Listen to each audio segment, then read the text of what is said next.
नमस्कार, SBT news में आपका स्वागत है। पेश है 2 दिसंबर शनिवार शाम 7:15 बजे राजस्थान की बड़ी खबरें। राजस्थान में आगामी 5 साल के लिए सत्ता की चाबी किसके हाथ में रहेगी, इसका नतीजा कल रविवार को देखने को मिलेगा। 199 सीटों पर चुनाव के बाद करीब 7 दिन के इंतजार के बीच सत्तारूढ़ व विपक्ष के बीच खासी खींचतान देखने को मिली है। मगर एग्जिट पोल में जिस तरह के रुझान सामने आए हैं, उससे दोनों ही पार्टियों ने निर्दलीय और अन्य पार्टियों के प्रत्याशियों से संपर्क साधना शुरू कर दिया है। माना जा रहा है कि मतगणना के रुझान आने के साथ ही विधायकों की बाड़ेबंदी की जा सकती है।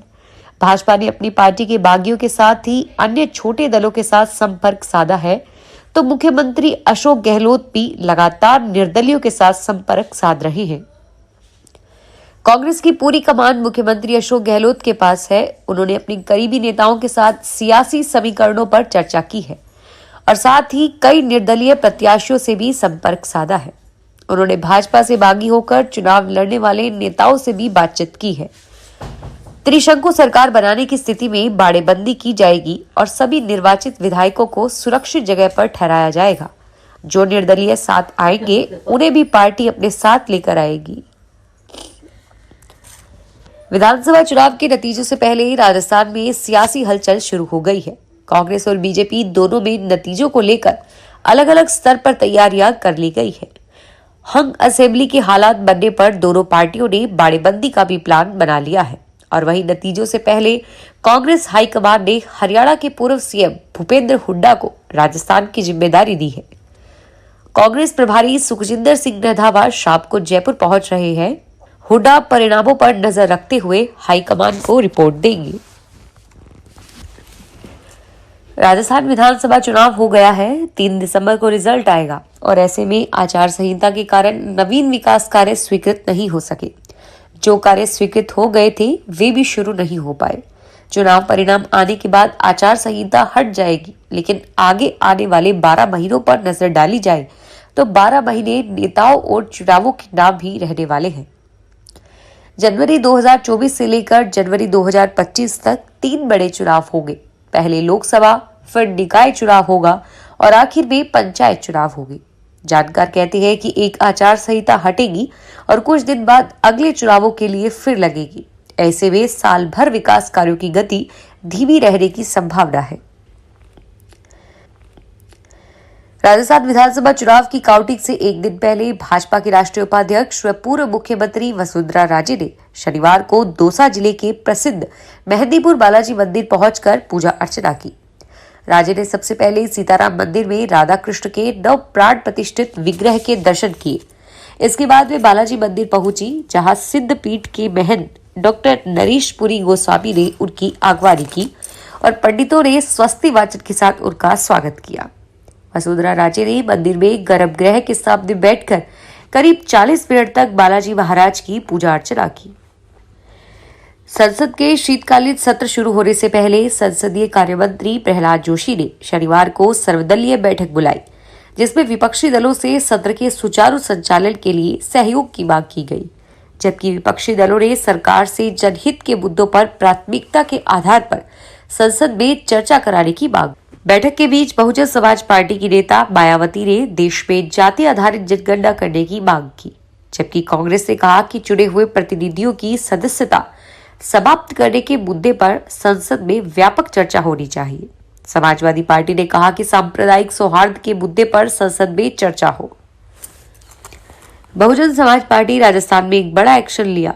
पार्टी नेता सुमनत सिंह जहाजी को पार्टी विरोधी गतिविधियों में लिप्त होने की वजह से बसपा से निष्कासित कर दिया गया है।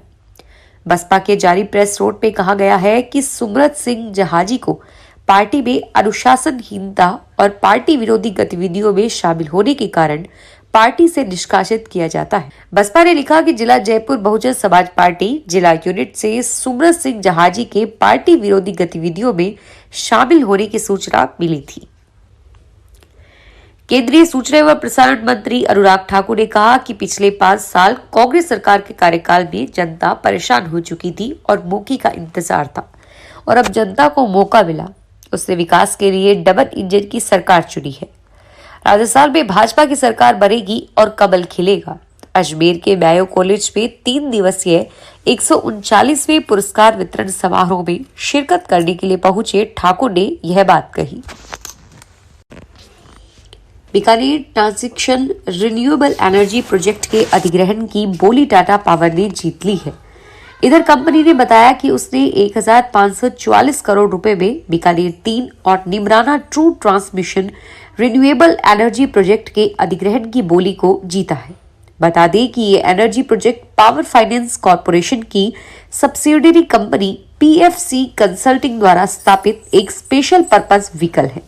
जानकारी के लिए बता दें कि स्पेशल पर्पस व्हीकल को स्पेशल पर्पस एंटिटी भी कहा जाता है और इधर कंपनी ने एक्सचेंज फाइनल में कहा है कि प्रोजेक्ट में बीकानेर 3 पोलिंग स्टेशन से निमराना 2 सब स्टेशन तक करीब 340 किलोमीटर के ट्रांसमिशन कॉरिडोर स्थापित किए जाएंगे।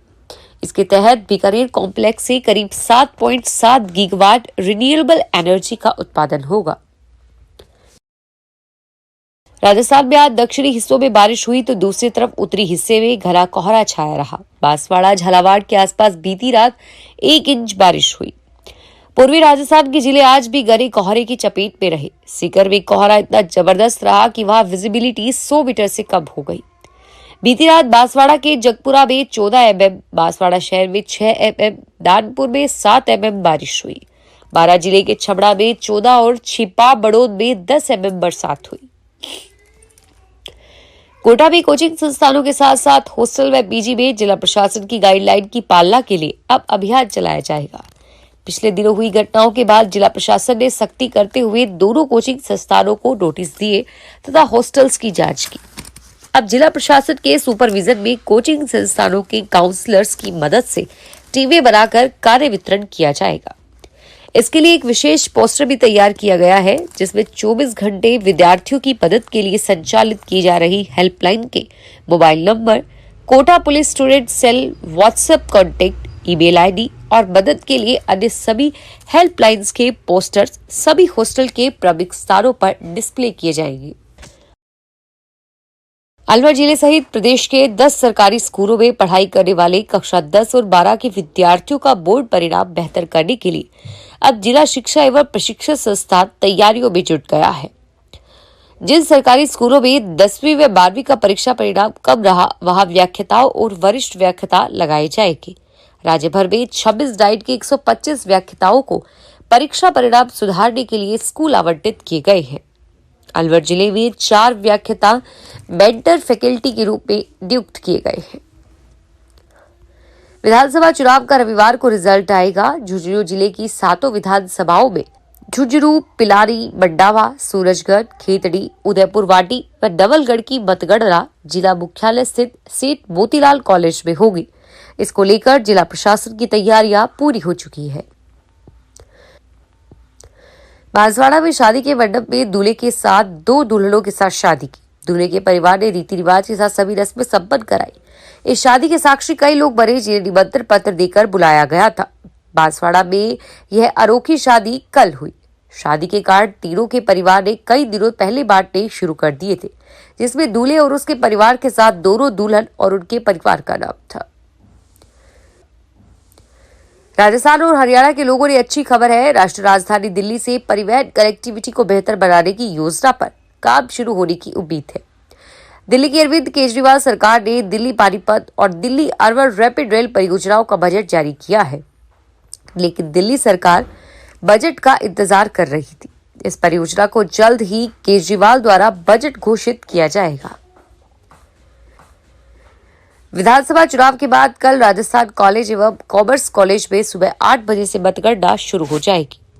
इस दौरान जेएलएन मार्ग से निकलने वाले वाहनों को कोई परेशानी न हो, इसके लिए ट्रैफिक पुलिस की ओर से इस मार्ग पर विशेष इंतजाम किए गए हैं। सुबह 5 बजे से इस मार्ग पर विशेष यातायात के बंदोबस्त किए गए हैं। जिला निर्वाचन अधिकारी, पर्यवेक्षकगण, उप जिला निर्वाचन अधिकारी एवं समस्त प्रकोष्ठ प्रभारी के वाहन कॉमर्स कॉलेज के गेट नंबर 1 से प्रवेश कर कॉमर्स कॉलेज में पार्किंग स्थल पर पार्क हो सकेगी। फिलहाल इस बुलेटिन में इतना ही और फिर हाजिर होंगे तमाम बड़ी खबरों के साथ।